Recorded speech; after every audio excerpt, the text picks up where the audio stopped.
You are about to hear a revolutionary idea, but I have a feeling it is exactly the right idea. I just asked, so what do we do to fix it? What's the most important thing that should be said? And your response? We need to get rid of our schools and universities, repeal and replace. They are not the solution. They are the problem. They've had generations and tons of money, and they've got worse and worse. It's too late. We owe it to these guys. We cannot graduate another class of ignorant people whom we have failed. Okay, let me play devil's advocate.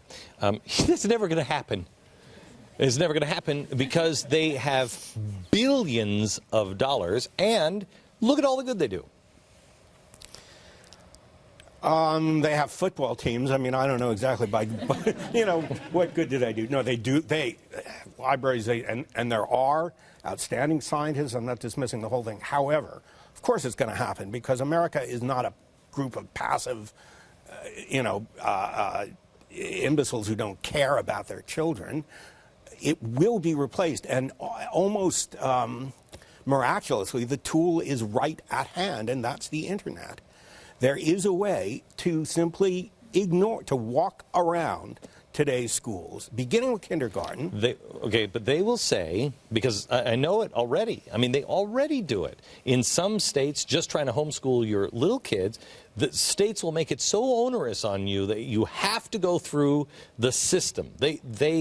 These big, huge lobbies of money come in, and they put all kinds of restrictions to make it darn near impossible.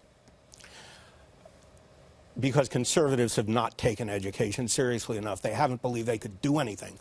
Look at Romney and Ryan. They took Medicare was a Democratic issue. They took it away and made it a Republican issue.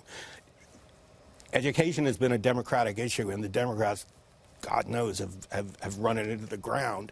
But Romney and Ryan are typical conservatives in that they're first rate, they're men of integrity, they're people of integrity, but they're not talking about our most serious problem, which is our children growing up to be educated, upright, skilled, serious American citizens.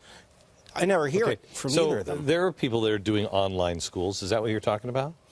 That's a foot in the door. That's 1 inch on this 10-mile journey. What's it look like? Tell me what it looks like. If you could write another book like you wrote in the 1990s, and you say, this is what it looks like. What does it look like? I think we begin with local internet schools. There's a combination of the internet, which makes geography not matter, connects you to anywhere, but we don't want to eliminate the idea of the neighborhood and locality. I want to revive the one-room schoolhouse.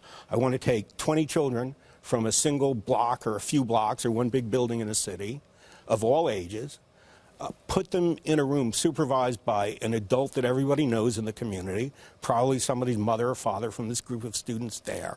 And they're each going to have a computer, and they're each going to be doing education that their parents have picked out for them and that they've obviously, as they get older, pick out for themselves, under the guidance of a mentor who can live in Alaska or any place. I think this is an important line of work that doesn't really exist today, but mentors to help guide you through the internet world of online education. You pick the one you want. Maybe it's your rabbi or your local somebody or other, or your father or mother, but often you hire somebody else. He helps you through it. So we got these children, these 20 children, different ages. There's a responsible adult in front who tells them to take a break every now and then. You can't stare at the computer all the time. Go out and play, come back inside, fix the printers when they're broken or try to fix them.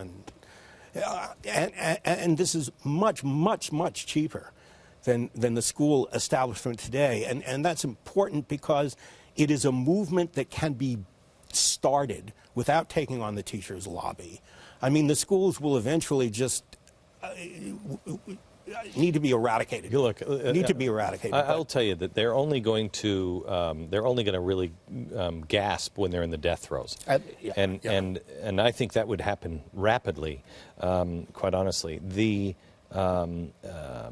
university systems, there is it boggles my mind that we keep talking about more federal aid, et cetera, et cetera. There's no reason in today's world that those educations are that expensive.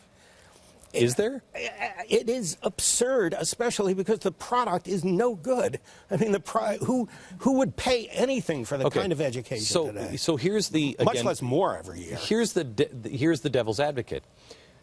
We have now trained an entire generation, and maybe two, that say you have to have a degree from a prestigious school to be able to do it. I mean, I've met some of the smartest kids I've ever met from a school. Gosh, what's the name of it? It was named after Thomas Jefferson's mentor. I can't remember it now. George Wythe. Yeah, right. George Wythe University. Can't get accreditation. But these kids are and it's a very similar situation where it's a mentor, it's not a professor. Right. The smartest kids I've ever met, off the charts, but they can't get accreditation. So when you're going there, you know nobody's going to accept that from anybody. But they're going for the education, which seems to me what you should be going for. Just as we have a free market, we will have a free market in education, the first in history, a free market in mentoring.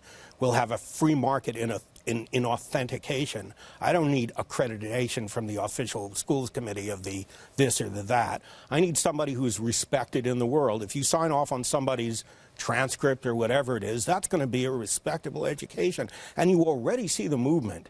You already see people talking about, maybe I won't go to college, I'll start a business. Well, a person needs an education, but often can get a better one by himself. And it's often that colleges don't merely fail to provide what they should, they do active harm. And so people know this. We don't know what to do about it yet because the solution hasn't gelled, but we know when we see a rotten product, and the value of those diplomas is already starting to sink and is going to go fast. I went to Yale one semester, one class. It's all I could afford. I was 30 years old. And the change in my life, I always thought I was stupid. When I got my high school transcripts, I thought I had C's. I had A's. But I always just thought I was stupid for some reason or other. And I'll never forget the professor asked me to come to lunch, and halfway through, he asked me, why are you here? And I told him, and he was brilliant. And he reached over the table and he said, Mr. Beck, you belong here. You understand you can learn all of this, right? That's really all I needed.